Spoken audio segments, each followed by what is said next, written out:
Well, good afternoon, everyone. I am back with Everett Hutton, one of our tech change makers and TM members behind the actual camera over there. And today we're going to do part 2 of everything you need to know about the barbecue broiler. So in the last video, I told you guys that we would come back and do a separate video over table setup and how to use a chimney. It is okay if you guys are just getting started and you want to use lighter fluid, that's fine. To me, lighter fluid is a little sketchy. It's a little more dangerous, especially with your young kids. And as you can see, it's pretty windy out here today. But the chimney makes it a little bit safer, I feel like. And it also gives that chicken a little bit better flavor because you don't have any remnants of that yucky old lighter fluid on top of it. So today we've got over here, we've got our chimney. Okay. You can see it's vented at the bottom. This is where our paper is going to go here in a minute. And you put your charcoal in the top. And once it's ready, you're just going to dump it. But we're going to go through that. Okay.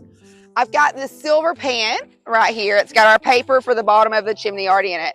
But we're actually going to set the chimney inside of this.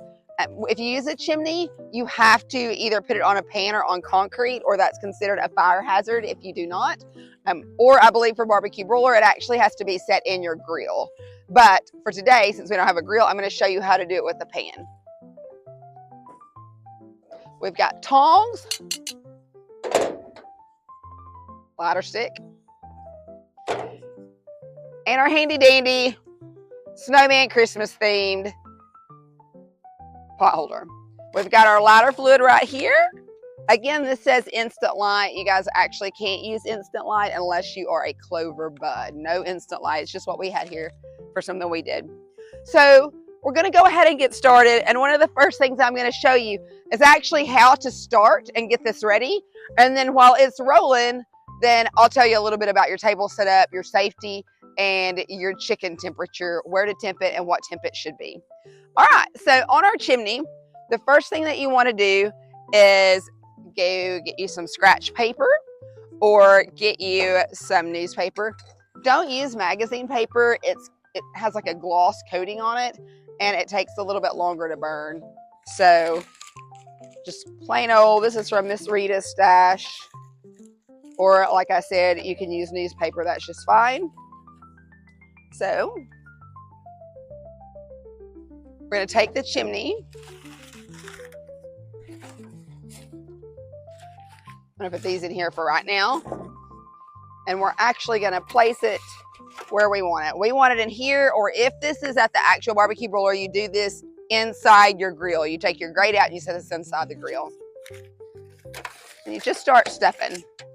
So the idea is that your fire is going to come from the bottom all the way up through the top and give this long-term heat and long-term fuel versus trying to use a surface fluid that's going to burn off relatively quickly, and that is really hard to do in windy situations. So you've got your stick. You can go in any of the holes here, and that's where you're going to light. We're going to go ahead and put our charcoal in. Fill this all the way up. If you want to bring 2 chimneys, you can actually do 2 chimneys. If you feel like you might need more, depending on the size of your grill. One of these is fine if you have the small tabletop grill. You might want to do 1.5 of these if you're using a grill like we had in the first video. I call it the traditional Walmart grill. We've got our lighter.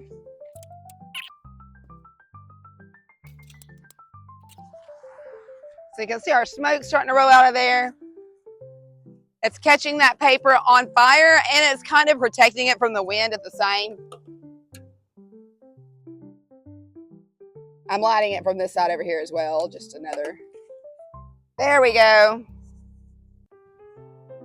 We're going to pour out our coals. And really, these aren't 100% done yet because we're kind of rushing for the video. But you want to make sure when you pack your paper, I just put enough in there so that we could get a good burn so that you guys could see the smoke and stuff. But when you're doing this, you want to pack as much paper in here as physically possible. Very little space left. You want to really have to pack and shove to get that to go in. Okay? So It's burned from the bottom. These are on fire. We're gonna pretend like these are nice and white and grayish. When they are white and gray and there's no flame, they're ready to go. So for broiler, this has to be setting inside your grill. We're gonna pretend like this is our grill. If you're cooking at a state park or something, these are really handy to use. So.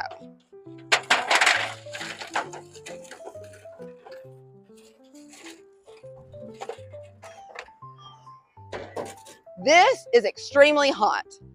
You may not burn yourself, but there will be other people around. Make sure that you set this somewhere out of the way.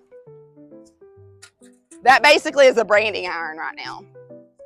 So, again, in reality, you want these to be this color all over. This white right here is the appropriate color.